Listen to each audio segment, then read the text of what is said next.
Hola a todos, el mío nombre es Patricia Fernández y soy historiadora y hoy voy a hablaros un poquitín de los orígenes y unos datos curiosinos sobre el antroxo.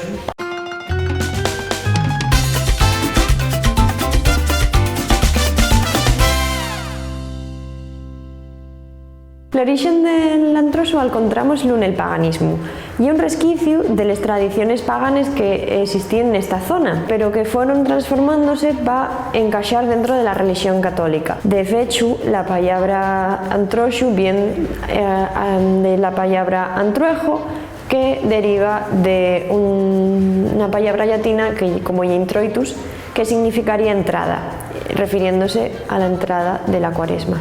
El antroxo estuvo prohibido por muchos años. De hecho, no fue hasta los años 80 cuando empezó a recuperarse con la democracia en los diferentes concellos asturianos. Anguaño cambió la manera de vestirse y disfrazarse, ya que no tenemos los mismos recursos que tenían los nuestros tatarabuelos o bisabuelos a la hora de disfrazarse. Y lo más importante de todo es que también es tiempo de zampar. Alrededor de esta celebración hay muchas tradiciones y no es por despreciar les charangues, la música, la alegría, la fiesta en los pueblos con la gente en las ciudades. Para mí, y yo creo que para todos, lo más importante en el antroxo es el comer y la comida. Hay comidas y postres de todos los tipos, pero ¿quién no recibió un chocolate caliente después de ir desfilando por su pueblo?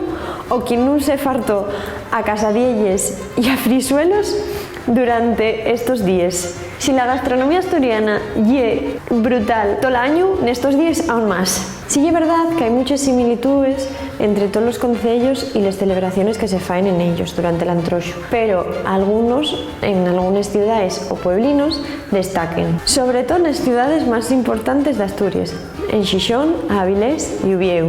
En Avilés tenemos el descenso del Galiana, en Xixón tenemos a la sardina y en Uvieu tenemos el pote antroxero, que tiene siempre una pintaza. Desde hace más de 30 años, la sardina recorre las calles de Xixón, siendo la protagonista del antroxo de Xixón. Desde el año 1990, este personaje singular y el protagonista del antroxo. Además, ella es percoqueta y va cambiando su estilismo. Pudimos verla como roxa, pudimos verla hasta con el pelo azul. Ella no pierde el tiempo y cada año viennos con una apariencia nueva. El entierro de la sardina consiste en un desfile antroxero con cortejo que finaliza con la quema de la sardina.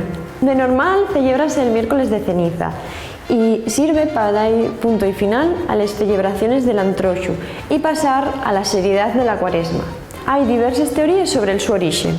Una de ellas dice que en el siglo XVIII, en el Madrid de Carlos III, llegó un cargamento de sardines podres. Y era tan malo el olor que desprendía que tuvieron que enterrarles en la ribera del Manzanares. También encontramos otra versión, y es que había un ministro de Carlos III que era tan flaco que lo llamaban la sardina. Cuando este paisano decidió marchar de Madrid, los madrileños celebraronlo por todo lo alto con una mascarada.